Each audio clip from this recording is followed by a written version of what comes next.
आ रही हो तो हनुमान जी के दूसरे नंबर का भाई गतिमान का स्मरण करो। हनुमान जी के उल्टे पांव का सिंदूर लगाकर गतिमान का नाम लेकर स्वस्तिक बना दिया जाए व्यापार वाली जगह पर, तो व्यापार अच्छा चलने लगता है महाराज।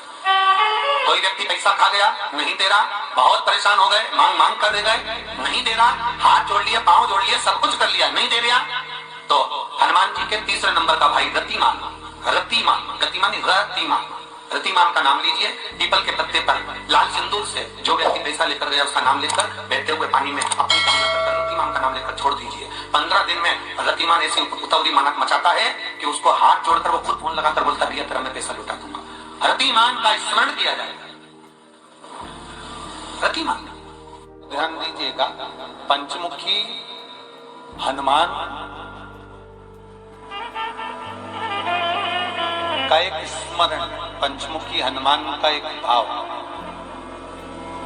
महाराज। जैसे बहुत ज्यादा तकलीफ अगर व्यक्ति को हो गई है, बहुत कष्टमय जीवन चल रहा है, हार गए हर जगह से और तकलीफमय जीवन चल रहा है, तो पंचमुखी हनुमान का एक शिव महापुराण का और स्कंद पुराण का एक बड़ा सुंदर मंत्र है। उस मंत्र को आप सब एक बार हमारे साथ में बोलें। ओम नमो हनुमते रुद्र अवताराय सर्व शत्रु संहारणाय सर्व रोग हराय सर्व वशीकरणाय रामदूताय स्वाहा। बस इस मंत्र को हाथ में काली तिल लेकर, एक जौ लेकर और गूगल लेकर, थोड़ा सा उसमें गाय का घी डालकर, कंडे को या अग्नि को जलाकर इस मंत्र का 11 बार 21 बार जाप कर कर अपनी कामना कर कर छोड़ दीजिए। कैसा भी रोग हो, बीमारी हो, कष्ट हो, दुख हो, तकलीफ हो, 21 दिन के अंदर वो आनंद आना प्रारंभ कर देता है। इस मंत्र, स्कंद पुराण का, शिव महापुराण का यह मंत्र मूल पंचमुखी हनुमान सुख दे। और एक और चीज याद रखिए महाराज, यदि कोई काम के लिए जा रहे हो, कोई व्यापार के लिए जा रहे हो या नौकरी करने के लिए जा रहे हो और लगी नहीं रही, बहुत तकलीफ पा रहे हो, सर्विस ही नहीं लग रही, बहुत कष्टमय हो गया, तो निवेदन करूंगा 5 पीपल के पत्ते पर बेसन के 5 लड्डू घर में बने हुए, गाय के घी के 5 लड्डू रख लो। उस लड्डू के बीचों बीच एक आटे का दिया और उसमें तिल्ली का तेल डालकर इसी मंत्र का प्रयोग कर कर पंचमुखी हनुमान का किसी भी हनुमान के मंदिर में जाकर, दक्षिण मुखी हनुमान के मंदिर में जाकर उसको रख कर आ जाइए। इसके बाद आप उस काम के लिए जाइए, आपका काम सफल हो जाएगा। आपको किसी को नहीं कहना पड़ेगा, कोई हाथ जोड़ना नहीं पड़ेगा, किसी के पांव नहीं पड़ना पड़ेंगे, तुरंत काम। बस इस मंत्र का स्मरण कर कर पंचमुखी हनुमान का भूतेश्वर जो मंत्र है वो सुख देने वाला। आंकड़े के पत्ते की जो माला होती है, ये माला कार्य की सिद्धि के लिए होती है। इसमें एक एक आंकड़े के पत्ते पर सीताराम लिखा जाता है। मात्र एक पत्ता ऐसा होता है जिस पत्ते पर सीताराम नहीं लिखा जाता। 108 पत्ते में से एक पत्ता, बस उस पत्ते को हथेली में रखकर उल्टा हाथ आपको रखना है और अपनी कामना कर कर उस पत्ते को बांध देना है। ये जरूरी नहीं है कि 25 के बाद बांधो, 50 के बाद बांधो या 100 के बाद बांधो, आपकी मर्जी पड़े। उस खाली पत्ते को कहीं पर भी बांध दीजिए और उस माला को अपनी कामना कर कर श्री हनुमान जी महाराज को समर्पित कर दीजिए महाराज। इसके लिए कोई तिथि, कोई दिन, कोई वार निश्चित नहीं है। बस ये माला जब हनुमान जी को चढ़ जाए तब एक घी का और एक तेल का दिया हनुमान जी के सम्मुख में लंबी बाती का लगा देना महाराज, और अपनी कामना कर कर आप आ जाइए। आपकी वो कामना 2.5 महीना या 3 महीना, इससे ज्यादा नहीं जाएगा, वो कामना बाबा पूरी करेगा, क्योंकि शिव और हनुमान ये सब एक ही स्वरूप है। श्री शिवाय नमस्तुभ्यम। दोस्तों, हर हर महादेव। स्वागत है आप सबका हमारे YouTube चैनल में।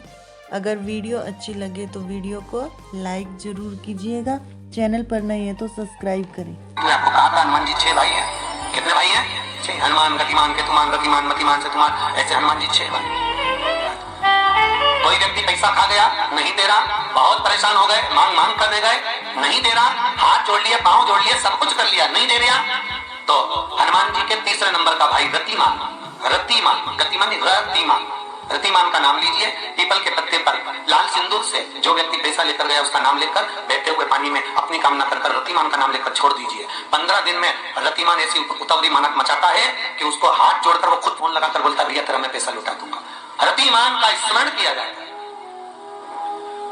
रतिमान कोई व्यापार नहीं चलता हो, दिक्कत आ रही हो, हनुमान जी के दूसरे नंबर का भाई गतिमान का स्मरण करो।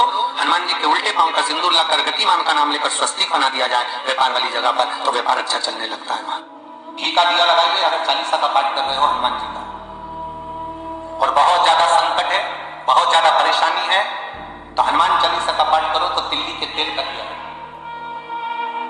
काली तिल के तेल का दिया, तिल का तेल का दिया हनुमान जी के सामने आसन बिछाकर, बहुत तकलीफ है तो 3 पाठ प्रतिदिन करो और एक आसन से जितने समय 9 बजे अगर आप बैठते हो पाठ करने तो 9 बजे ही बैठो। 11 दिन तक प्रतिदिन 3 पाठ रोज करो। एक पानी का लोटा, कलश, तांबे का जल, अर्थात तांबे का लोटा हो, स्टील का लोटा हो, तुम्हारे पास जो कलश हो उसमें जल भरकर एक सिक्का उसमें पटक कर, एक लौंग पटक कर प्लेट से ढक कर रख दो और प्रतिदिन बस टाइम पर बैठकर पाठ करो। 11 दिन पूर्ण होंगे, जिस कामना से आपने पाठ करा है बस वो सिक्का, वो लौंग कलश में से निकाल लो, जल का आचमन करो और जिस काम के लिए करा है वो जल उस प्रयोग में ले लो।